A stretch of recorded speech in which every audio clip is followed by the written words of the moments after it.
제가 기도하시겠습니다. 하나님 아버지, 너무나 감사합니다. 하나님의 은혜 가운데 예수 그리스도를 만나고 그 감격과 그 감사 때문에 우리가 마음에서 우러나오는 찬양을 드리고 또 하나님의 말씀 앞에 경외함으로 서 있을 수 있는 그런 겸손을 갖게 해준 것 너무나 감사합니다. 아버지, 이 귀한 시간 전하는 사람이 하나님의 말씀 앞에 겸손케 하여 주시옵소서. 아버지, 듣는 그 귀가 고넬료의 마음처럼 내가 하나님 앞에 있습니다라는 고백을 할 수 있도록 인도하여 주옵소서. 오늘 전하는 사람이나 듣는 사람이나 아버지 하나님 한 마음이 되어서 하나님의 말씀 앞에 서겠사오니 이 시간 붙잡아 주시고 우리의 마음에 아브라함의 믿음을 허락하여 주옵소서. 예수 그리스도의 이름으로 감사하며 기도하옵나이다. 아멘. 하나님은 창세기에 천지 창조하시는 내용을 1장부터 나열하시기 시작합니다. 하나님께서 천지를 창조하시는 그 내용을 보시면 하나님이 인간을 얼마만큼 사랑했는가를 우리가 볼 수가 있습니다. 여러분들, 하나님이 천지를 창조하실 때 6일 동안 천지를 창조하실 때 특별히 하나님이 꼭 하시는 말씀이 있었는데 그 말이 뭐였죠? 보시기 좋았더라 라고 했습니다. 왜 보시기 좋았더라 라고 했습니까? 즉 하나님이 자신이 뭔가 천지를 만드시고 어떤 그 피조물들을 만드시면서 너무너무 기분이 좋았던 겁니다. 너무너무 황홀한 기분이 든 거예요. 보시기 너무 좋았던 겁니다. 물론 하나님은 최고의 창조자시요 최고의 그걸 뭐라고 합니까? 이렇게 만드시는 조물주시기 때문에 당연히 하나님이 만드셨기 때문에 완벽했기 때문에 보기 좋았겠죠. 그럼 하나님이 스스로 만들어 놓고 이렇게 감격했던 이유는 무엇입니까? 제가 아이를 출생하기 전에 얼마 전에 2주 전에 아이가 나오기 전부터 한 3, 4개월, 한 5, 6개월 전부터 막 아이를 위해서 장도 하나 사고 거기에 기저귀를 하나씩 다 채워놓고 그리고 모빌도 막 달아놓고 저희 방은 이미 이름이 하준이입니다. 하준이가 오기 전에 이미 저는 모든 걸 만반의 준비를 다 하면서 아이 신발 하나 놓고 너무 보기 좋고 그리고 뭡니까? 아이의 옷을 하나 보면서 너무너무 좋았던 거예요. 왜 그랬죠? 제가 입으려고 그런 게 아니라 이것을 나중에 내 아이가 태어나서 아직 없지만 그 아이가 태어나서 이것을 입고 즐기고 기뻐할 걸 생각했더니 너무너무 기가 막히고 너무너무 감격스러웠던 거죠. 하나님이 왜 천지를 만드시면서 그렇게 감격스러우셨습니까? 바로 저와 여러분들 위해서 그랬습니다. 에베소서 1장 4절에 우리를 언제 택했다고 했습니까? 창세 전에 그리스도 안에서 우리를 택하사, 즉 하나님은 창조하시기 전에 우리를 택하시고 우리를 만드시고 우리에게 복 주시기로 작정하시고 먼저 창조하시기 시작하신 겁니다. 믿으십니까? 즉 하나님은 창세기를 딱 펴자마자 우리가 느껴야 되는 건 뭐죠? 하나님의 그 엄청나신 사랑 앞에 우리는 무릎을 꿇고 감격스럽게 성경을 읽어 나가셔야 되는 줄 믿습니다. 그런 것처럼 하나님은 우리를 사랑하는 마음으로 천지를 창조하셨습니다. 그런데 배은망덕하게 아담과 하와는 그 하나님의 사랑을 저버리고 배신을 했습니다. 당신은 내 하나님이 아닙니다. 당신은 내 조물주가 아닙니다. 꼭 우리 하준이가 나중에 커갖고 고등학교 갔더니 머리 좀 컸다고 당신은 내 아빠가 아니야 그러고 집을 나가더니 안 들어와요. 이럴 때의 부모의 심정이 어떨까요? 조금 공부 못해도 조금 괜찮아요, 그죠? 괜찮진 않겠지만 그래도 참을만 합니다. 조금 연약해도 마음이 안쓰러울 뿐입니다. 그러나 그 아이가 부모와의 자식과의 관계를 끊는다는 것 자체는 이거는 부모에게서 가장 큰 저주가 될 것입니다. 마찬가지로 아담과 하와가 이 인간들이 하나님 앞에서 당신은 내 조물주가 아닙니다라고 한 것은 바로 그런 저주, 하나님 앞에 있어서는 가장 큰 상처를 남긴 것이었고 우리는 뭡니까? 그걸로 통해서 영원한 지옥에 갈 수밖에 없는 상황이 됩니다. 근데 하나님을 보십시오. 천지를 창조할 때 그런 사랑으로 창조하시고 배은망덕하게 우리가 하나님을 그렇게 배격하고 당신은 내 주인이 아닙니다라고 뛰쳐나갔는데 그 우리를 기다리시면서 창세기 3장 15절에 원시복음을 전합니다. 여자의 후손에 의해서 그 뱀의 후손의 머리를 상하게 할 것이다. 뱀의 후손은 여자의 후손의 발꿈치를 상하게 할 것이지만 그 뱀은 머리가 박살날 것이다. 누굴 예언한 겁니까? 예수 그리스도를 예언했습니다. 그래서 갈라디아서에 보면 예수님이 여자의 후손에게서 나시고, 믿으십니까? 그 아담에게 예언했던 그 약속이 누구를 통해서 이루어졌다는 거예요? 예수님을 통해서 이루어지고 십자가 부활을 통해서 우리를 얽어매었던 사단의 권세가 쫓겨났다. 믿으십니까? 이것이 하나님의 사랑인 거예요. 하나님 앞에 철저하게 죄를 범하고 배격한 그 인간들을 위해서 자기 아들을 내어주시고 그때 이미 결정하십니다. 그런데 인간들 한번 보십시오. 가인의 후손들을 통해서 어떻게 했습니까? 끊임없이 죄가 관영하는 걸 볼 수 있습니다. 하나님의 오래 참음을 괄시합니다. 그리고 마침내는 어떻게 합니까? 물심판을 통해서 심판을 받게 됩니다. 심판을 받은 후에는 어떻게 될까요? 와, 하나님의 말씀대로 살지 않으면 이렇게 두려운 하나님이구나. 이거를 깨달아야 되는데 인간들은 어떻게 합니까? 그 뒤에 바로 이어서 바벨탑을 쌓습니다. 거기서 성경이 창세기 11장으로 그렇게 끝납니다. 창세기 11장까지 보여주는 바는 무엇입니까? 이게 바로 우리 모습입니다. 우리 모습입니다. 우리가 그렇게 하나님 앞에 사랑을 저버리고 우리는 그렇게 배격했으며 하나님 앞에 원수가 된 자였는데 어디까지?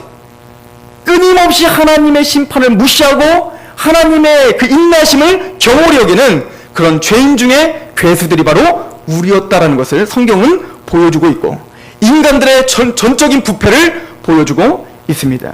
근데 하나님은 그 라인과 동시에 뭡니까? 가인과 다르게 뭡니까? 아벨이 예배자로서 살아가는 모습을 보여줍니다. 또 그 뒤에 에녹을 통해서 뭡니까? 하나님의 믿음의 사람들은 하나님 앞에 예배를 드릴 뿐만 아니라 하나님과 동행하더라를 에녹을 통해서 설명해 주십니다. 그리고 또 뭡니까? 하나님의 은혜를 받은 자는 노아처럼 하나님의 말씀을 증거하며 사는, 즉 그 가인의 계보와는 다른 계보를 우리에게 보여주고 그걸 선택받은 자들의 계보라고 우리는 성경은 우리에게 보여주고 있습니다.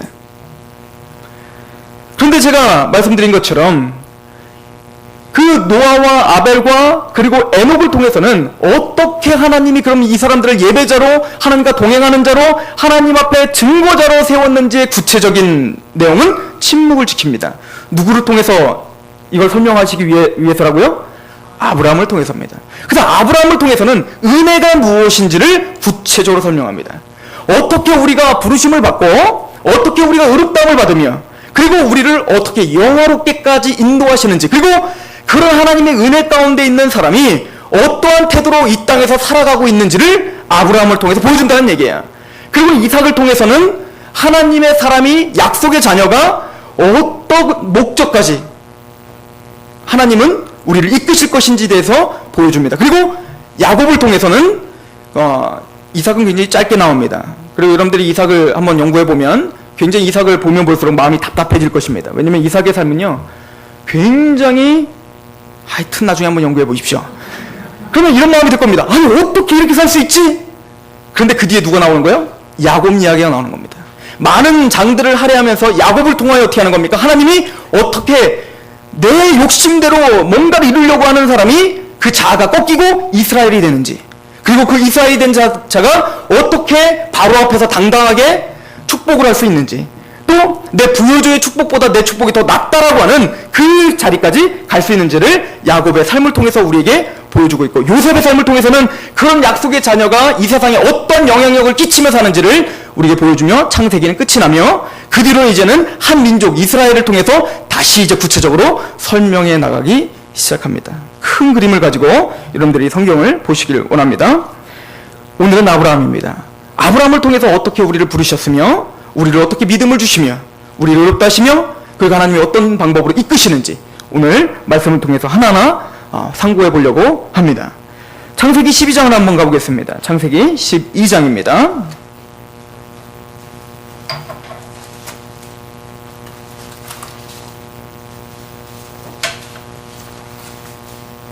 아브라함이 처음 부름받는 장면입니다. 12장 1절을 보면 같이 한번 읽어보겠습니다. 시작. 여호와께서 아브라함에게 이르시되 너는 너의 고향과 친척과 아버지의 집을 떠나 내가 내게 보여줄 땅으로 가라. 하나님이 아브라함을 부르시는 장면이 나옵니다. 우리가 잘 아는 것처럼 본토 친척 아비집을 떠나라 라고 이야기를 합니다.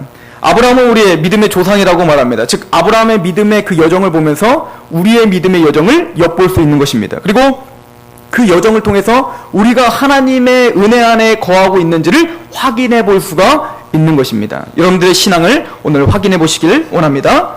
아브라함이 어디에 있을 때 하나님이 부르십니까? 바로 본토 친척 아비집에 있을 때였습니다. 그곳은 어디입니까? 바로 갈대아 우르였습니다. 메소포타미아, 지금 이라크지요. 즉 티그리스 강과 유프라테스 강 두 강 사이에 있는 메소포타미아 문명이 있는 바벨론이 일어났고 그랬던 지역입니다. 그곳에 바로 아브라함과 데라, 그 아버지 데라가 그곳에 본토 친척 아비집이 있었습니다. 그러면 그곳은 어떠한 곳이었습니까? 우리 여호수아서를 보면 여호수아가 그 아브라함과 데라에 대해서 이런 이야기를 합니다. 여호수아서 24장을 한번 가볼까요? 여호수아서 24장입니다.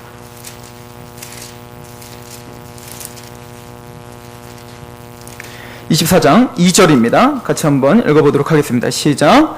여호수아가 모든 백성에게 이르되 이스라엘의 하나님 여호와께서 이같이 말씀하시기를 옛적에 너희의 조상들 곧 아브라함의 아버지 나홀의 아버지 데라가 강 저쪽에 거주하여 다른 신을, 그 본토 친척 아비집은 어떤 곳이라고요? 다른 신을 섬기는 우상 숭배 지역이었습니다. 여러분들 그 당시에 갈대아 우루 지역은 우리 사회 시간에도 많이, 세계사 시간에도 배웠을 거예요. 우리 청년들, 그죠? 생각나죠? 네. 자, 아마 거기에 가면 이제 여러분들 지구라트 지역이라는 게 있어요. 떡지루처럼 이렇게 있는 신전 같은, 바로 그곳이 있는 곳입니다. 즉 거기는 무역의 중심지였고, 갈대아 우르는 곳은 무역의 중심지였고 굉장히 무역이 활성하다 보니까 어때요? 부한 도시였습니다. 오늘날로 말하면 미국의 뭐 라스베가스 정도? 그러다 보니까 어떻게 됐을까요? 그곳이 굉장히 놀이문화도 발달하고요.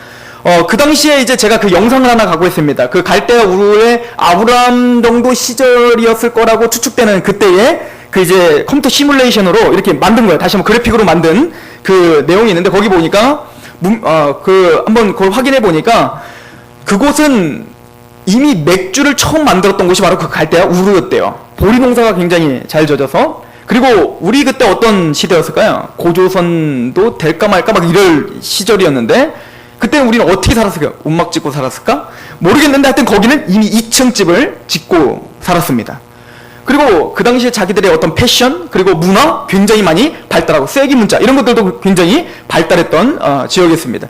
그러다 보니까 풍요로워지면 농경 문화니까 무엇이 발달할까요? 당연히 종교가 발달하기 시작하고, 거기는 굉장히 많은 다문화적인 어떤 종교가 가득했던 우상 중심 지역이었습니다. 그곳에 바로 데라와 아브라함이 있었던 것입니다.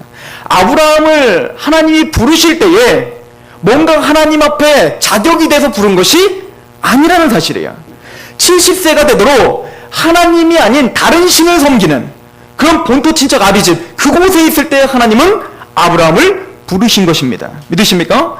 하나님이 우리의 부르심을 보십시오. 아브라함과 마찬가지로 하나님의 백성들을 처음에 불렀을 때 우리가 뭔가 자격이 돼서 부르는 것이 아니라 우리가 우리 스스로를 우상을 삼고 난 내 주먹을 믿지 하는 사람들을 불렀고, 또 때로 우리는 재물을 쫓아 사는 사람을 불렀고, 권력이 최고라고 알고 그것을 위해서 살았던 나를 불렀고, 자녀가 내 우상이 됐던 사람을 불렀고, 또 이만희가 내 우상이 됐던 사람을 불렀고, 여하튼 우리가 하나님이 아닌 다른 신을 섬기고 있을 때, 또 내 욕심대로 살아가고 있는 우리가 하나님 앞에 원수되었을 때에 그분은 우리를 사랑하사 자기 아들을 희생시켜 주셨고 우리를 부르셨는지를 믿으시기 바랍니다.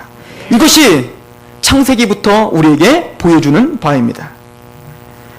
우리는 아브라함처럼 사단의 권세 아래에 있었던 자들이었습니다. 그래서 요한복음 8장에 보면 예수님이 그런 이야기를 합니다. 바리새인과 서기관들 얘네들이 예수님이 막 그 주옥 같은 말씀을 하시는데 못 알아듣는 거예요. 못 알아들어. 그랬더니 이렇게 이야기합니다. 니들은 왜 내 말을 못 알아듣냐? 그랬더니 가만히 벙 하고 쳐다보니까 예수님이 뭐라고 하니까, 니들은 내 말을 알아듣는 방법을 몰라서 그렇다. 그래서 뭐라고 하냐면 너희 아비는 마귀다. 이렇게 해요. 너희 아비는 마귀다. 너희 아비는 원래 거짓말하는 자요. 스스로 속이고 욕심장애다 이거야. 그래서 너희들이 거기에 속아서 내 말을 듣지 못하고 있다. 지금 뭐예요? 마귀에게 철저하게 뭡니까? 지금 고립되어서 하나님의 진리가 불의로 진리를 막고 있는 심판받기 합당한 자들이었다. 누가요? 우리가 그랬습니다. 그래서 고린도후서 4장 4절은 이렇게 이야기를 하지요. 한번 가볼까요? 고린도후서 4장 4절. 우리가 구원받기 전의 모습을 이렇게 표현하고 있습니다. 고린도후서 4장 4절.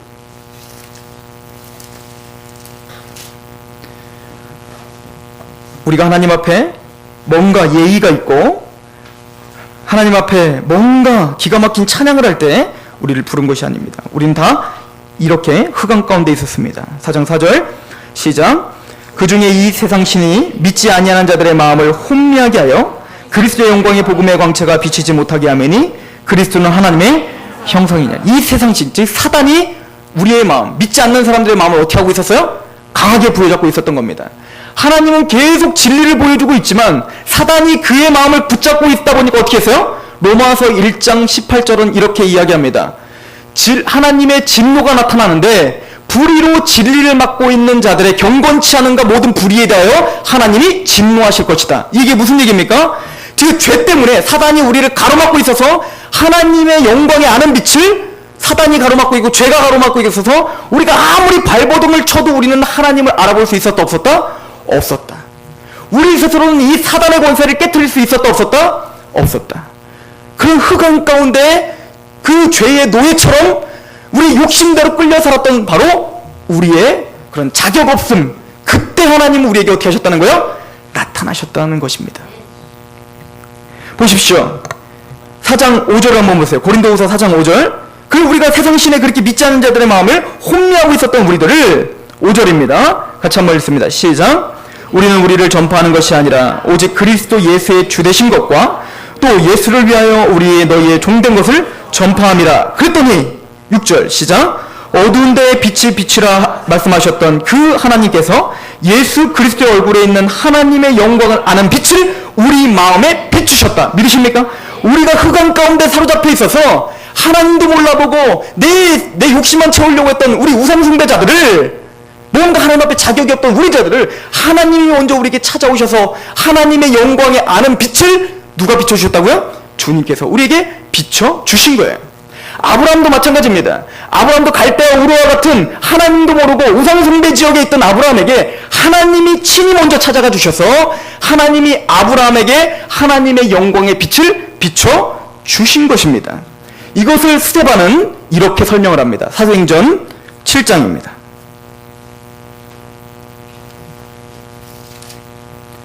사도행전 7장 2절입니다.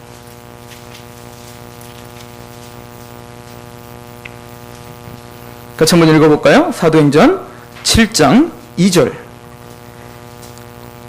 시작. 스데반이 이르되 여러분 부형들이여 들으소서. 우리 조상 아브라함이 하란에 있기 전 메소포타미아에 있을 때에 영광의 하나님이 그에게 보여. 믿으십니까?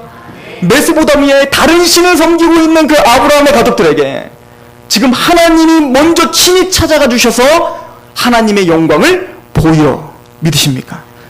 이게 하나님의 부르심입니다. 우리는 자격이 있어서 부름을 받은 것이 아닙니다. 아브라함이 뭔가 자격이 있어서 하나님이 부르신 것이 아니에요. 이유는 알 수 없습니다. 하나님이 그런데 그 가인의 반열과 다른 반열, 즉 아벨이 예배자가 되고 에녹이 하나님과 동행하며 노아가 하나님을 증거하는 것, 그들이 그러면 어떻게 그렇게 될 수 있었을까? 처음의 시작은 무엇일까? 그들도 아브라함과 같이 똑같은 시작 가운데 있었습니다.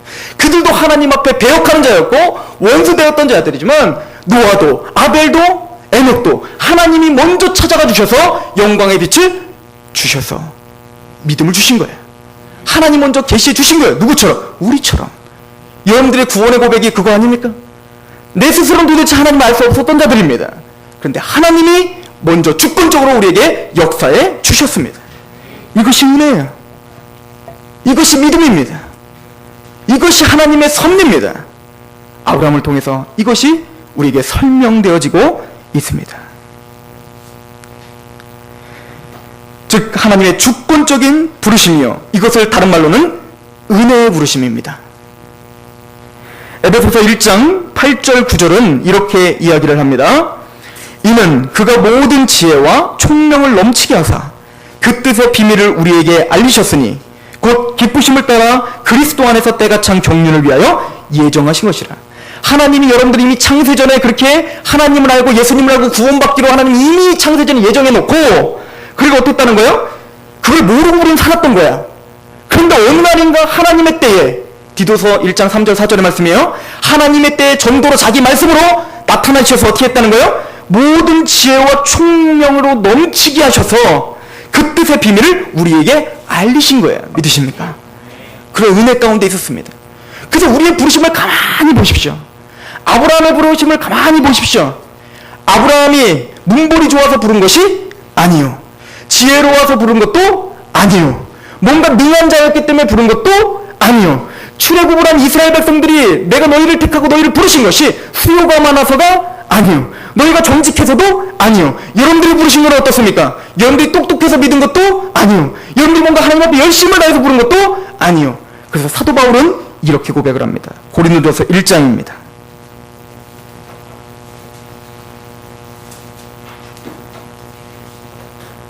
1장 26절. 제가 읽습니다. 고린도전서 1장 26절. 형제들아, 너희를 부르심을 보라. 육체를 따라 지혜로운 자가 많지 아니하며 능한 자가 많지 아니하며 문벌 좋은 자가 많지 아니하도다.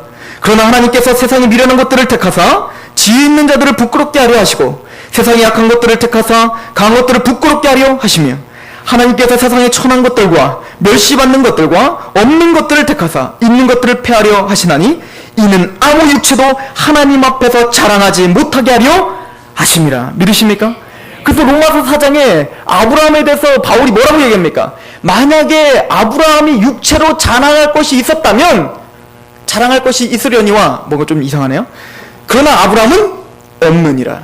무슨 얘기죠? 하나님 육체를 따라서 부른 것이 아니라는 얘기예요. 30절. 그래서 이렇게 말합니다. 같이 한번 읽어봅니다. 30절, 31절. 시작. 너희는 하나님으로부터 나서 그리스도 예수 안에 있고 예수는 하나님으로부터 나와서 우리에게 지혜와 의로움과 거룩함과 구원함이 되셨으니 기록된 바 자랑하는 자는 주 안에서 자랑하는 것과 같게 하려 우리는 우리 스스로 자랑할 것이 없습니다. 하나님의 은혜군요. 내가 하나님을 믿고 있는 것, 하나님 앞에 이렇게 예배자가 된 것, 하나님의 은혜군요. 바울이 뭐라고 하죠? 나의 나됨은 그리스도의 은혜입니다. 그런 고백이 바로 우리의 고백인 줄 믿습니다. 그렇다면 하나님이 이렇게 주권적으로 또 하나님의 은혜로 부르신 이유가 뭘까요? 분명한 목적이 있어서 여러분들을 부른 것입니다. 하나님이 아브라함을 불렀을 때는 분명한 목적을 두고 부릅니다. 예를 들어서 출애굽기 3장에 하나님이 이스라엘 백성들을 택하시고 이스라엘 백성들을 부르실 때 야, 니들 애굽에서 참 고생한다. 힘들지? 노예로 힘들지? 내가 구해줄게. 나와. 그리고 니들 알아서 살아. 이렇게 말하지 않습니다. 부르실 때 모세에게 분명하게 말합니다. 너희는 사흘 가서 바울에게 말하되 사흘길쯤 가서 어떻게 하라? 여호와께 제사를 드릴 수 있도록 우리를 보내달라. 이렇게 말합니다. 예배를 드릴 수 있도록. 하나님이 여러분들을 택하시고 여러분들에게 은혜를 주시는 목적이 뭐라고요? 예배. 분명한 하나님의 목적이 있어서 우리를 부르시는 것입니다. 그래서 창세기 12장에 보면 아브라함에게 이렇게 말합니다. 너는 본토 친척 아비 집을 떠나라. 그냥 떠나면 알게 될 거야. 이게 아니라 분명한 목적이 있어요. 너는 복이 될 것이다. 우리 창세기 12장 가보세요.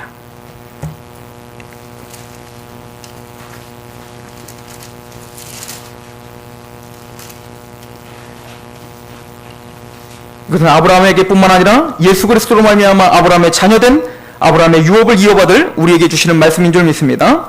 12장 2절 시작. 내가 너로 큰 민족을 이루고 내게 복을 주어 내 이름을 창대하게 하리니 너는 복이 될지라. 아멘. 하나님이 여러분들을 부르시는 목적이 있습니다. 아브라함을 부르시는 목적은 큰 민족을 이루고 그리고 뭐가 돼요? 너는 복이 될지라. 개역성경에는 복의 근원이 될지라 이렇게 표현하고 있습니다. 이게 무슨 얘기입니까? 즉 하나님 앞에 우리는 먼저 뭘 받아야 돼요? 복을 받을 거예요. 이미 복 받았죠. 예수 그리스도로 말미암아 아는 빛을 우리에게 비춰주셨지요. 그러나 그 복을 받은 것으로 끝난 게 아니라 이제 여러분들은 내가 목이 말라요. 그럼 내가 너에게 물을 주마. 그러나 그걸로 끝나는 게 아니라 너는 물을 마시는 것뿐만 아니라 너는 우물이 될 것이다. 이 표현입니다. 너는 복을 받는 것뿐만 아니라 네가 복이다 이거야. 무슨 얘기죠? 너를 통하여 이제는 어때요? 그 물을 퍼마시는 사람들이 생길 것이다. 너를 통하여 이 복을 받은 거로 끝난 게 아니라 너를 통하여 이제는 복이 흘러가는 역할로 우리를 부르셨다. 이것이 목적입니다. 하나님은 유업으로 우리를 부르십니다. 하나님은 여러분들에게 유업을 주시기 위해서 부르시는 거야. 이스라엘 백성들을 단순히 애굽에서 속벌에서 풀려나가는 것으로 끝나는 게 아니라 어디까지 이끄실 거예요? 가나안 땅까지 가서 뭐 할 거야? 젖과 꿀이는 땅이니까 젖과 꿀을 먹으면서 그냥 편안하게 살아라는 게 아니라 그곳에 가서 어떻게 할 거야? 나중에 다윗 왕국, 솔로몬 왕국을 통해서 무엇을 보여준 겁니까? 하나님의 철저한 통치 가운데 있는 나라를 세우고 싶은 겁니다. 그 가나안 땅은 철저하게 우상숭배 지역이었어요. 가나안 7족속은 하나님이 아닌 다른 잡신들을 섬기는 그런 민족들이었습니다. 그곳에 뭡니까? 하나님을 믿고 있는 이스라엘 백성들이 들어가므로 전쟁을 벌여서 땅 따먹게 하자는 거예요. 그래서 뭐 하자는 겁니까? 하나님의 유업과 하나님의 나라가, 하나님의 통치가 그들 앞에 확장되는 목적을 두고 있는 겁니다. 누구를 통하여? 아브라함과 아브라함의 자손들을 통하여. 마찬가지로 하나님이 여러분들을 그렇게 은혜로 부르신 이유가 무엇입니까? 하나님은 여러분들에게 단순히 죄 가운데 속박당해서 참 힘들었지, 구원받고 평안해라? 맞습니다. 그러나 그걸로 주저앉지 마십시오. 하나님 우리에게 뚜렷한 목적과 깃발을 보여주셨는데, 너는 왕같은 제사장이 되라. 너는 하나님의 유업을 이을 자다. 믿으십니까? 그것을 반드시 확고하게 붙드시길 바랍니다. 그래서 갈라디아서 3장 29절은 아브라함과 같이, 그리스도 안에 있는 자는 아브라함과 같이 유업을 이을 자가 되었다라고 이야기를 합니다. 즉 이 이야기는 뭐냐면 하나님 나라에 대한 이야기인데, 여러분들 하나님의 나라는 두 가지 의미가 있어요. 간단하게 이야기해드리면 두 가지 의미가 있는데, 영토적인 의미와 주권적인 의미가 있습니다. 통치적인 의미가 있어요. 즉 영토적인 의미는 이 땅이 하나님 나라가 아니라 어디가 하나님 나라야? 새하늘과 새 땅이 하나님 나라죠. 이 모든 이 육적인 땅은 예수님이 재림 때 어떻게 할 거예요? 다 불로 풀어져서 없어질 겁니다. 그리고 새하늘과 새 땅이 올 거예요. 믿으십니까? 근데 이 땅 유업은 아니에요. 그러나 이 의미보다도 더 강한 의미가 있는데, 바로 통치의 의미가 있습니다. 이것은 무슨 얘기냐면, 여러분들 혹시 그 서울에 있는 그 미국 대사관이 어느 나라 땅입니까? 우리나라 땅이죠. 서울이니까. 그러나 그곳에 총 들고 들어가면 어떻게 되는 거야? 미국에 지금 공격하는 겁니다. 이해가세요? 거기 치해법권이에요. 그래서 탈북자들이 왜 대사관 막 어디 뭐 몽골 대사관, 우리나라 대사관 막 들어가는 게 뭐예요? 아무리 고안이라 할지라도 거기는 함부로 침범할 수 없어요. 왜요? 그곳은 중국 땅이지만 누구의 통치를 받아요? 오바마 통치를 받는단 말이에요. 미국 통치를 받았기 때문에 그 땅은 어디 땅이에요? 미국 땅으로 보는 거예요. 이해가십니까? 마찬가지로 우리가 사단의 권세 아래 살아가는 이 땅에 있지만 우리는 누구 통치 아래 있는 자들이에요? 하나님의 통치 아래 있는 자들이에요. 그래서 여러분들 안에 이미 하나님의 나라가 이미 이루어졌다라고 예수님 계속 선포한 겁니다. 이미 하나님 나라가 왔다. 천국에 가까웠으니 회개해라. 그럼 또 뭐래요 예수님이? 앞으로 또 근데 또 올 거다. 이 얘기는 뭐야? 새하늘과 새 땅은 아직 이루어지지 않았다는 얘기입니다. 즉 우리 안에 우리의 유업은 첫 번째는 뭐냐면 여러분들의 마음이 하나님의 유업인 거예요. 아브라함의 자손이라면 우리 마음 안에 뭡니까? 하나님의 통치를 확장하셔야 됩니다. 어떻게 해요? 여러분들 가나안 땅에 들어갔더니 이스라엘 백성들이 가나안 땅에 딱 들어가자마자 갑자기 그 가나안 민족들이 이스라엘 갔다가 그냥 확 무너지고 그냥 알아서 그냥 막 없어지던가요? 아니죠. 뭐합니까? 전쟁을 합니다. 마찬가지로 우리가 구원을 받자마자 하나님의 통치가 이미 여기에 시작됐죠. 시작되자마자 갑자기 여러분들은 막 거룩해집니까? 갑자기 막 그 죄와 싸움도 없고 그냥 다 나는 뭐 말하는 것이 거룩이요, 행동하는 것이 거룩이요, 그렇습니까? 아니죠. 그때부터 우리는 뭐가 돌입돼요? 영적 전쟁이 돌입되는 거예요. 가나안 땅에 그 예전부터 지배했던 그 많은 하나님을 대적하는 그 문화와 하나님의 문화가 부딪히는 것입니다. 마찬가지로 이 땅에서는 뭡니까? 내 마음 안에 예전부터 옛사람의 구습의 옛사람과 하나님의 통치가 부딪히는 거야. 이 부딪히는 갈등을 사도 바울은 뭐라고 했습니까? 로마서 7장에 오라 나는 공고한 사람이다. 내가 죄 가운데 자꾸 넘어지는구나. 그러나 그 싸움에서 승리하시는 유업을 여러분들 확장하시길 바랍니다. 하나님은 여러분들 안에 하나님의 나라가 계속 확장되길 원합니다. 돈의 부분이 원래 내 맘대로 사용됐었어요. 그런데 그것이 하나님의 원리대로 바뀌기 시작하는 거예요. 또 자녀를 바라보는 게 자녀가 우상이었는데 이제는 뭡니까? 하나님에게 드리는 거예요. 하나님의 원리대로 키우기 시작하는 거예요. 내가 사업을 그냥 돈 버는 수단으로만 사용했는데 옛사람의 구습이 옛사람처럼 내 욕심만 채우는 어떤 수단이었는데 하나님을 만난다면 그것도 하나님의 통치의 영역으로 계속 복종시키는 것입니다. 그러면 여러분들의 유업이 확장될 것입니다. 그리고 단순히 여러분들 안에 유업이 아니라 그것은 밖으로 돌출되는 유업으로 확장될 것입니다. 이건 무슨 얘기입니까? 여러분들 사도행전에 사도 바울이 다메섹에서 예수님을 만납니다. 예수님을 다메섹에서 만나고 사도 바울이 나는 이방의 빛으로 부름을 받았다라는 그 예수님이 말씀하신 너는 이방의 빛으로 내가 따로 세웠다. 이렇게 말씀을 듣자마자 예 하나님, 그리고 나의 유업은 이방인이구나. 그러고는 바로 그냥 거듭나자마자 그냥 바로 막 고린도 확 달려갔습니까? 로마로 막 나 순교해야지 달려갔습니까? 아니요. 성경을 보시면 다메섹에서 다메섹에 있는 그 회당으로 갑니다. 그곳에서 어떻게 해요? 복음을 전합니다. 그럼 유업은 어디입니까? 구원함을 받고 지금 여러분들이 밟고 있는 그곳이 첫 번째 유업이 되는 거예요. 그게 가정이든 그게 교회든 그게 사업장이든 그게 학교든 내가 보기에는 작아 보이지만 하나님은 거기서부터 시작하기를 원하십니다. 다메섹에서부터 사도 바울은 목숨 걸고 복음을 전하니까 하나님이 그냥 냅둘 수가 없어서 여기저기 다니면서 뭡니까? 하나님의 복음을 전하는 그런 크게 쓰임받는 사람이 되는 것입니다. 하나님은 여러분들에게 이미 유업을 보여주셨습니다. 여러분들의 마음을 하나님의 나라로 확장시키는 것처럼 여러분들이 있는 그곳을 하나님의 나라로 확장시키는 복음의 통로가 되시길 소망합니다. 여러분들의 부르심의 목적을 분명하게 하십시오. 이것이 너무나 중요합니다. 골로새서 1장 13절 14절은 예수 그리스도로 말미암아 흑암의 권세에서 하나님의 아들의 나라로 옮기셨다고 이미 우리에게 선포합니다. 이미 여러분들은 누구의 나라입니까? 하나님의 아들의 나라가 여러분들을 통치하고 있습니다. 그래서 빌립보서에 우리는 누구의 시민권자라? 천국 시민권자라고 말합니다. 이 땅에 살고 있지만 똑같이 이 땅을 밟고 살고 있지만 우리는 하늘에 소속된 천국 시민권자입니다. 하나님의 통치를 확장하시길 소망합니다. 그런데요, 이런 삶으로 아브라함을 부르시고 이렇게 인도하시는데 히브리서 12장은 이렇게 우리에게 이야기를 합니다. 한번 보실까요? 히브리서 12장 믿음을 설명하면서 우리에게 이렇게 이야기를 합니다. 히브리서 12장 2절 말씀입니다. 같이 한번 읽어보겠습니다. 히브리서 12장 2절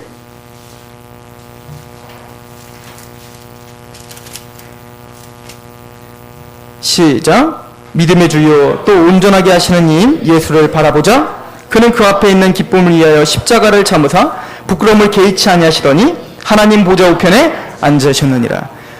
히브리서 특별히 11장은 믿음의 선진들에 대해서 쫙 이야기하고 있죠. 모세는 믿음으로, 아벨은 믿음으로, 노아는 믿음으로 우리가 감당치도 못할 그런 어마어마한 업적들을 세웁니다. 그런데 그것이 다 믿음 때문에 그렇게 열매를 맺을 수 있었다를 이야기하면서, 그런데 그 믿음의 주인은 아벨이 아니고, 그 믿음의 주인은 노아도 아니고, 그 믿음의 주인은 아브라함도 아니고, 그 믿음의 주인은 누구라는 거예요? 예수님이에요. 우리 주님이시라는 겁니다. 하나님이시라는 겁니다. 여러분들에게 믿음을 부어주시고 하나님을 알게 하시고 또 여러분들에게 의롭다 하시고 여러분들 영화롭게까지 여러분들이 가는 그 믿음의 여정은 하나님이 붙잡아 주셔야 가능한 여정이라는 거예요. 그 믿음 또한 내가 유지할 수 있는 것이 아니라는 거예요. 철저히 하나님의 은혜라고 이야기하고 있는 것입니다. 특별히 아브라함의 삶을 한번 생각해 볼까요? 여러분들 아브라함에게 창세기 12장이 말했습니다. 야, 내가 본토 친척 아비 집을 떠나.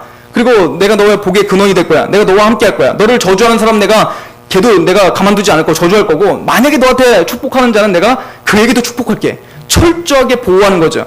예수님이 꼭 우리들에게 말하는 것과 똑같아요. 너희들을 영접하는 나를 영접하는 것이요, 너희들을 거부하는 건 나를 거부하는 것과 같다. 하나님은 그런 동일한 어법으로 아브라함에게 약속을 하신 거였습니다. 그런데 아브라함이 이 약속을 처음부터 딱 듣자마자 야 그렇구나 막 믿고 막 나는 갈 때마다 하나님이 나를 지켜주시고 그거에 믿어서 믿음에 아주 그냥 장성하여서 죄도 안 짓고 막 그러던가요? 아니요. 아브라함은 이 약속을 받자마자 바로 그 장에 어떤 일을 하죠? 자기 아내를 누이라 속입니다. 애굽에 가서. 왜요? 자기가 죽을까 봐. 제가 이 설교를 할 때마다 꼭 그런 얘기를 하는데, 이것은 하나님을 믿지 않는 사람도 그렇게 안 하는 사람들이 많이 있습니다. 그렇잖아요? 우리가 바라보는 어떤 그 남자상은 어떤 겁니까? 여자를 위해서 내 목숨을 버리고 어떤 위험이 있을 때 내가 대신 죽겠어 막 이래야 이게 멋있는 사람인데, 아니 믿음의 조상은 아브라함이 뭐야? 나 잘리겠다고? 자기 아내를 지금 누이라 속이고 바로에게 넘기고, 하마터면 아내 뺏길 뻔한 거예요. 아니요, 뺏긴 게 아니라 아예 넘겼어. 마음을 넘긴 거야. 나 살으려고 아예 넘기려고 작정을 한 거죠. 그런데 하나님이 누구 편을 듭니까? 갑자기 바로에게 나타나서 그럽니다. 또 그 여자가 누군지 알고 내 선지자야. 그때 바로가 깜짝 놀라갖고 막 부랴부랴 다음 날 와갖고 아브라함에 다시 사라를 돌려주면서 왜 나한테 말 안 했어? 나 죽을 뻔했잖아. 하나님 앞에 나 어떻게 할 뻔했어? 그러면 어떻게 하는 겁니까? 그러면서 그때 아브라함이 뭘 깨달았을까요? 이야, 하나님이 도대체 누구시기에 이 천하에 바로 발발 떨고 나한테 이렇게 막 쩔쩔매는 거야. 와, 하나님이 나를 축복하는 자는 축복하고 저주하는 자는 저주한다는 말이 이건가 보다 하고 어떻게 했을까요?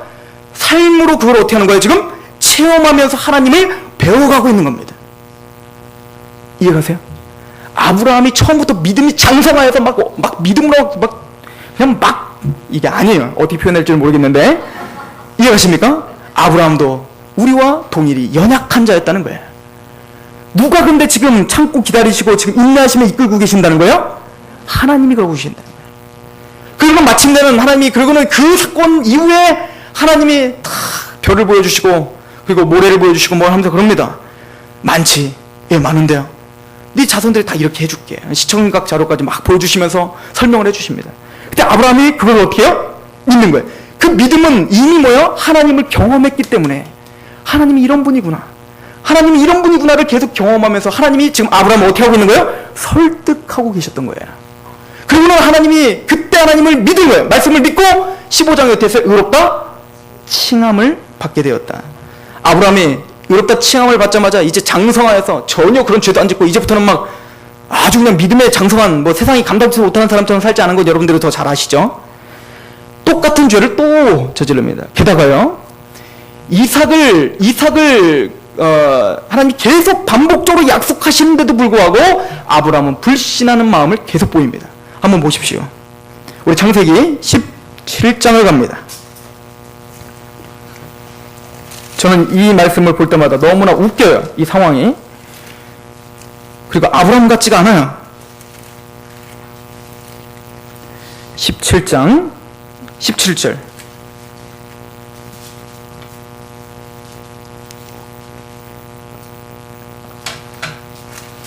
같이 한번 읽어봅니다. 시작. 아브라함이 엎드려 웃으며 마음속으로 이르되 100세 된 사람이 어찌 자식을 낳을까? 사라는 90세니 어찌 출산하리요? 이게 무슨 얘기입니까? 하나님이 이삭을 계속 이야기합니다. 그럴 때마다 아브라함이 사실은 그 앞에 이미 어떻게 낳습니까? 엘리에셀로 납시다. 내 종. 아니다. 내가 반드시 자녀를 줄 거다. 근데 나중에 또 이스마엘로 하죠. 계속 어떻게 하는 거야? 자기가 볼 때는 이건 안 돼. 아무리 봐도 안 돼. 이게 믿음의 조상이 취했던 태도입니다. 그러던 지금 어떤 장면이에요? 하나님이 직접 말씀하셨단 말이에요. 내가 반드시 주마. 그랬더니 어떻게 했대요 지금?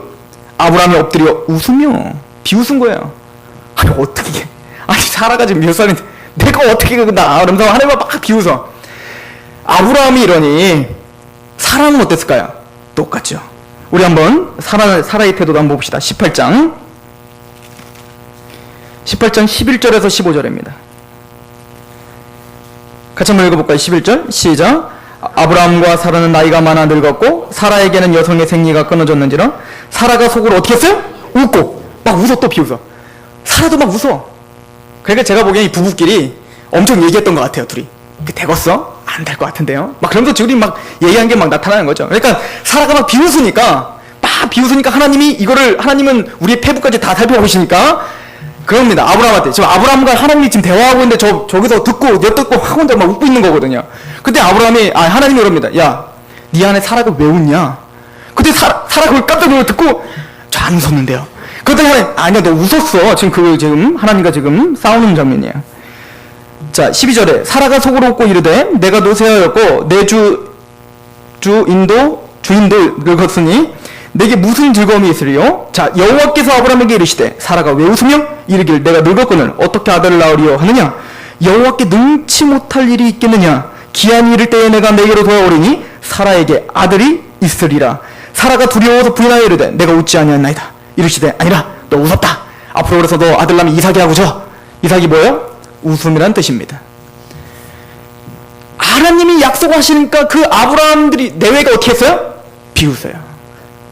여러분들 이게 아브라함 이야기입니까? 구원받은 우리의 문제 아닙니까? 하나님이 너를 왕같은 제사장을 쓸게. 그러면 우리 뭐라고 하? 내 꼬락서니를 보세요. 뭐가 하나님이 무슨 왕같은 제사장이에요. 내가 됐어요. 하나님 나 그냥 밥 먹고만 살게 해주세요. 우린 계속 어떻게 하는 겁니까? 우리의 처지를 보고 하나님의 말씀을 끊임없이 불신하는 겁니다. 비웃는 거예요. 이게 우리의 태도입니다. 이해가세요? 그런데 하나님은 끊임없이 우리에게 뭐라고 합니까? 아니야, 너는 복의 근원이 될 거야. 너는 왕같은 제사장을 쓸 거야. 너는 그리스도의 빛이 될 거야. 그리스도의 향기가 될 거야. 그리스도의 소금이 될 거야. 우리에게 계속 동기부여를 줍니다. 반드시 너를 복음을 가진 자를 들어 쓰신다고 이야기합니다. 그러나 우리는 또 우리의 상황에 맞춰서 아니야, 그렇지 않아, 나는 주저앉을 거야. 하나님의 말씀을 끊임없이 비웃는 게 아브라함 이야기입니까? 바로 저와 여러분들의 이야기입니다. 근데 놀랍게 하나님은 이삭이 다시 태어나는 그 순간을 한번 보세요. 우리 창세기 22장 가보세요. 21장 6절 한번 보십시오. 자, 5절 6절 같이 한번 읽어봅니다. 시작. 아브라함이 그 아들 이삭이 그에게 태어날 때에 100세라. 사라가 이르되 하나님이 나를 웃게 하시니 듣는 자가 다 나와 함께. 아브라함과 사라는 하나님이 약속하실 때 비웃었던 사람들이었습니다. 그런데 그 비웃음을 하나님은 어떤 웃음으로 바꿔주십니까? 기쁨의 웃음, 하나님의 약속이 성취됨의 웃음. 이 웃음은 아브라함과 사라가 바꾼 것이 아니에요. 누가 이렇게 웃게 하신 겁니까? 하나님이십니다. 그래서 히브리서는 말하는 거예요. 믿음의 주는 주요 온전케 하시는 일을 우리는 뭐 할 수밖에 없어요? 바라보자. 우린 그분을 바라볼 수밖에 없습니다. 우리도 아브라함처럼 하나님의 약속을 들을 때 비웃을 수밖에 없는 자입니다. 하나님, 그러나 내가 주님을 바라봅니다. 빌립보서 1장 6절에 착한 일을 시작하신 이가 예수 그리스도 날까지 우리가 이루실 줄로 확신한다는 바울의 고백이 이거예요. 하나님, 그렇게 나를 복음을 주시고 나에게 하나님을 알게 하시고 복을 주시겠다 약속하신 하나님이 오늘 나를 인도하시고 나를 장성한 분량까지 이루실 줄로 확신합니다. 이런 여정을 살았던 아브라함은 그 아브라함의 말년에 이삭을 바치는 장면이 그제서야 나오는 거예요. 아브라함이 부름을 받자마자 이삭 바쳐 이랬던 게 아니에요. 이 긴 여정을 통해서 하나님은 아브라함을 어떻게 하고 있는 거예요? 지금 빚어가시고 나중에는 가장 소중하게 여겼던 누구를 바치라고 할 때, 이삭을 바치라고 할 때도 바치되 그냥 아무런 말 없이 그냥 너 바쳐 그랬더니 예, 하나님 주신 자도 하나님이시오 가져가는 자도 하나님이시니 그냥 내가 드리겠나이다 이래서 바친 것도 아니에요. 뭘 신뢰하게 된 거예요? 하나님의 약속을 신뢰하게 된 거예요. 뭘 통해서? 이 삶을 통해서요. 아브라함은 약속을 신뢰하지 못했던 사람이에요. 계속 한번 우리가 보고 봤잖아요. 그런데 히브리서에는 뭐라고 말합니까? 아브라함이 이삭을 바치는 장면을 소개하면서 이렇게 설명을 하지 않습니까? 한번 가보세요. 히브리서 11장 9절.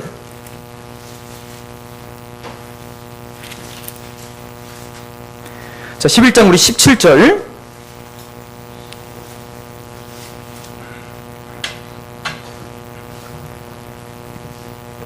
제가 읽습니다. 아브라함은 시험을 받을 때 믿음으로 이삭을 드렸으니 그는 약속을 받은 자로되 그 외아들을 드렸느니라. 그에게 이미 말씀하시기를 내 자손이라 칭할 자는 이삭으로 말미암느니라 하셨느니 하나님은 이미 약속했어요. 이삭을 통해서 모든 민족이 복을 얻을 것이다. 그러면 이삭은 살아야 돼요? 죽어야 돼요? 살아야 돼요. 근데 하나님은 지금 이삭을 어떻게 하래요? 죽이라는 거예요. 그런데 아브라함은 뭘 믿었다는 거예요? 이 약속을 믿었다는 거예요. 누구를? 이삭을 통해서 모든 민족이 복을 얻으려면 당연히 머리가 돌아가면 어떻게 생각할 수 있어요? 이삭은 반드시 살아야 되거든요. 근데 하나님이 지금 이삭을 어떻게 해요? 죽이래요. 근데 이삭을 그래서 아브라함이 결정해서 믿음으로 결정하되 뭘 결정한 거예요? 이삭을 죽이기로. 왜? 뭘 믿었던 겁니까? 19절 시작. 그가 하나님이 능히 이삭을 죽은 자 가운데서 다시 살리실 줄로 생각한지라. 뭐? 하나님의 약속은 반드시 이루어지는 걸 지금 삶을 통해서 봤잖아요. 그러니까 뭐야? 내가 죽여도 하나님의 약속은 이삭을 통해서 유업을 받는다고 했으니까 하나님이 다시 살려주겠지 뭐. 왜요? 하나님은 한 번도 약속하시고 어긴 적이 없었던 거예요. 아브라함에게. 그 삶을 통해서 아브라함은 믿음이 성장한 겁니다. 그래서 하나님과 하나님의 약속을 믿고 있는 거예요. 이해가십니까? 누가 아브라함을 이렇게 성장시킨 거예요? 하나님이에요. 믿음의 주요 온전케 하시는 주를 바라보시길 소망합니다. 즉 아브라함의 믿음이 대단한 것이 아니라 하나님의 믿음이 대단한 겁니다. 여러분들의 믿음 때문에 여러분들이 앞으로 쓰임받을 거라고 제가 확신하는 것이 아니라 여러분들에게 착한 일을 시작하신 하나님이 제가 보이니까 여러분들에게 제가 기대가 있는 거예요. 저에게도 마찬가지예요. 전 저에게 기대가 엄청 많거든요. 전 저에게 굉장히 기대가 많아요. 하나님 나를 통해서 어떤 일을 하실까? 이것은 제가 잘나서가 아니에요. 하나님이 저에게 뒤로 돌아왔더니 나에게 행하셨던 게 아브라함 못지않아. 그래서 내가 확신이 있는 거예요. 믿으십니까? 여러분들 뒤로 돌아보세요. 아브라함 못지않아. 지금 다 확인하고 계시잖아요. 여러분들은 아브라함과 같은 믿음의 자손들입니다. 하나님 반드시 여러분들을 왕같은 제사장으로 유업을 이을 자로 반드시 만드십니다. 그 약속 믿고 확신을 가지시길 바랍니다. 그런데 마지막으로 아브라함이 이런 확신 가운데 하나님의 은혜 가운데 살아가는 아브라함이 이 세상을 어떠한 태도로 살아갔는가 짧게 우리 같이 한번 보려고 합니다. 특별히 히브리서 오늘 본문입니다. 11장 9절 13절입니다. 안 그래도 저번 주에 저희 어머니가 설교할 때 말 좀 천천히 해 이렇게 말씀하시는데 할 말은 많고 시간은 짧고 11장 9절 한번 읽어보겠습니다. 시작. 믿음으로 그가 이방의 땅에 있는 것 같이 약속의 땅에 거류하여 동일한 약속을 유업으로 함께 받은 이삭 및 야곱과 더불어. 자, 아브라함이 어디에 거하고 있었어요? 그죠, 장막에 거하는데 그 앞에 걸 제가 유도한 건데 사실은 가나안 땅에 거하고 있었죠. 그죠? 아브라함이 사실은 가나안 땅에 있었단 말이에요. 그러니까 하나님이 동서남북을 봐, 이거 다 네 거야 이렇게 말씀하셨잖아요. 아브라함과 또 나중에 이삭과 야곱도 어디 거하고 있어요? 가나안 땅에 거하고 있거든요. 근데 하나님이 약속한 그 유업에 있는데 아브라함은 뭘 치고 지금 살아요? 장막 치고 산다 이거야. 텐트 치고 산다는 거예요. 아니 하나님의 약속 땅이 누구 땅이에요? 그 가나안 땅. 아브라함이 약속했으니까 누구 땅이야? 아브라함 땅이죠. 하나님의 유업 아닙니까? 그럼 어떻게 돼요? 집 짓고 살아야지. 집 짓고. 게다가 아브라함은 돈이 많이 있었다고 성경은 기록하고 있습니다. 즉 여러분들 창세기 13장 2절에 보면 이렇게 써요. 아브라함에게는 육축과 은금이 풍부하였더라. 아브라함은 집 짓고 살 만큼 이미 풍부한 재산이 있었고요. 또 아브라함은 군사력도 있었어요. 여러분들 알고 있죠? 자기 조카 롯이 이렇게 잡혔을 때 어떻게 했어요? 그냥 쳐들어가고 그냥 막 왕들 다 이길 만큼 굉장히 군사력도 있었습니다. 그랬던 아브라함이 가나안 땅 하나님의 유업의 땅에 거하고 있는데도 무엇을 치고 살았다? 장막을 치고 살았다. 히브리서 기자는 이걸 굉장히 중요하게 다루고 있다는 얘기예요. 마찬가지로 하나님이 여러분들에게 유업을 주십니다. 어떤 유업? 하나님은 여러분들이 재물의 유업도 주실 수 있어요. 그죠? 하나님 여러분들에게 재물을 맡겨주실 수 있잖아요. 하나님의 나라를 위해서. 하나님 여러분들에게 권력 주실 수 있어요? 없어요? 있죠? 여러분들 지혜를 주실 수 있어요? 없어요? 있죠? 자녀를 하나님의 유업으로 주실 수 있어요? 없어요? 있죠? 자녀를 얼마나 잘 키우면 또 하나님의 나라가 확장될 수 어떻게 합니까? 또 여러분들에게 또 하여튼 다 여러분들에게 하여튼 유업 주셨죠? 그 유업을 하나님이 주셨단 말이에요. 하나님의 유업이에요. 누구 보고 취하라고? 우리 보고 취하라고. 그런데 그 유업에 지금 밟고 서 있는데 아브라함은 거기서 뭐 치고 살았다고요? 장막 치고 이 얘기는 뭡니까? 하나님이 떠나라면 언제든 떠날 준비가 되어 있는 겁니다. 이게 믿음의 사람의 삶의 태도인 거예요. 왜 그랬을까요? 그것이 분명히 하나님의 유업인데 왜 아브라함은 집 짓고 살지 않고 거기서 장막을 치고 살았을까요? 히브리서 기자는 이것을 이렇게 설명을 합니다. 한번 보세요. 우리 13절 한번 보십시오. 시작. 이 사람들은 다 믿음을 따라 죽었으며 약속을 받지 못하였을 때 그것들을 멀리서 보고 환영하며 또 땅에서는 외국인과 나그네의 힘을 증언하였으니 왜 그랬는가? 14, 15절 시작. 그들이 이같이 말하는 것은 자기들이 본향 찾는 자임을 나타냅니다. 그들이 나온 바 본향을 생각하였더라면 돌아갈 기회가 있으려니와 그들이 이제는 더 나은 본향을 사모하니 곧 하늘에 있는 것이라. 이러므로 하나님이 그들의 하나님이라 일컬음을 받으심을 부끄러워하지 아니하시고 그들을 위하여 한 성을 예비. 아브라함은 가나안 그 족각구리는 그 가나안 땅을 밟고 살고 있지만 그곳이 진정한 유업이라고 생각하진 않은 거예요. 아브라함도 구약시대 아브라함도 하나님이 주신 그 가나안 땅에 거하고 있지만 무엇을 바라보고 있었다는 거예요? 앞으로 올 하늘에 있는 것을 바라보고 살았다. 그래서 이 땅에서 살 때는 어떻게 살았다? 나그네처럼 살았다. 장막치고. 그래서 성경은 끊임없이 우리 구원받은 사람을 나그네라 표현하고 있어요. 베드로전서 2장 11절에도 우리에게 나그네다 계속 이야기를 하고 있습니다. 이 얘기는 무슨 얘기입니까? 즉 하나님이 우리에게 유업을 주실 수 있다고 말했습니다. 여러분들에게 직장을 주시고 또 저에게는 뭐요? 목회라고 하는 유업을 주셨어요. 저는 이게 하나님이 주신 유업이라고 확신합니다. 그런데 만약에 하나님이 이 목회를 하지 못하게 저를 막으신다면 저는 거기서 주저앉아서 하나님께 원망하고 한탄하고 왜 이렇게 됐습니까? 막 울고부질고 그러지 않고 어떻게 해야 된다는 얘기예요? 하나님이 다른 거 하라고 하나 보다. 이해 가세요? 그렇다고 해서 포기를 쉽게 하라는 얘기가 아니에요. 수단을 목적으로 여기지 말라는 얘기입니다. 수단을 목적으로 여겼기 때문에 왜 이것을 뺏어갑니까? 돈이 목적이 돼서 수단인 돈이 목적이 됐기 때문에 하나님의 원망을 할 수밖에 없었던 그런 많은 사람들처럼 우리가 꼭 하나님이 주신 유업을 진정한 유업인 것처럼 여기서 우리가 텄닦고 영원히 여기서 살 것처럼 그렇게 살아가지는 말라고 하는 것입니다. 믿음의 사람은 그 유업이 어떤 것이든 최선을 다해서 그것을 갈고 닦으되 거기서 어떻게 해요? 나그네처럼 살아야 됩니다. 몸을 가볍게 하고 살아라는 얘기예요. 언제든지 하나님이 떠나라면 떠날 수 있는 사람이 된다는 얘기입니다. 이해가십니까? 하나님은 믿음의 사람들을 그런 믿음을 우리에게 요구하시고 또 하나님은 그렇게 우리를 인도하시고 붙잡아 주실 것입니다.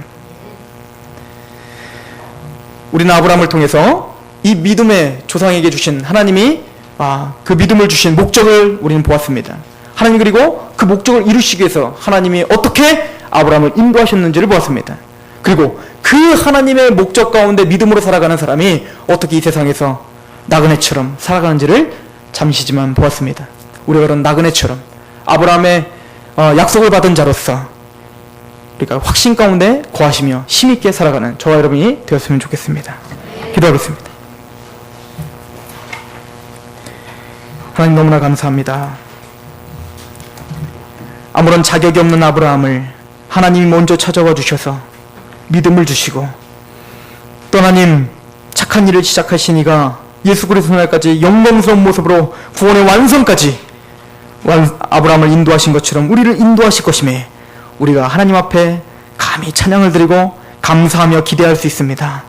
주여 한 사람도 하나님 아버지 지금의 우리의 상황을 통해서 낙심하지 않게 하여 주시고 하나님의 약속을 바라보고 때로는 원망하고 또 비웃을 수 있지만 하나님 반드시 하나님의 약속을 성취하심으로 그 비웃음을 기쁨의 웃음으로 바꾸실 하나님을 기대합니다. 그 하나님이 이 교회를 붙잡고 또 여기 있는 한 사람 한 사람 성도들을 붙잡기에 하나님 앞에 기쁨으로 위탁합니다. 아버지여 함께하여 주시옵소서. 믿음의 주여 온전케 하시는 주님을 바라볼 수 있도록 인도하여 주옵소서. 예수 그리스도 이름으로 감사하며 기도합나이다. 아멘.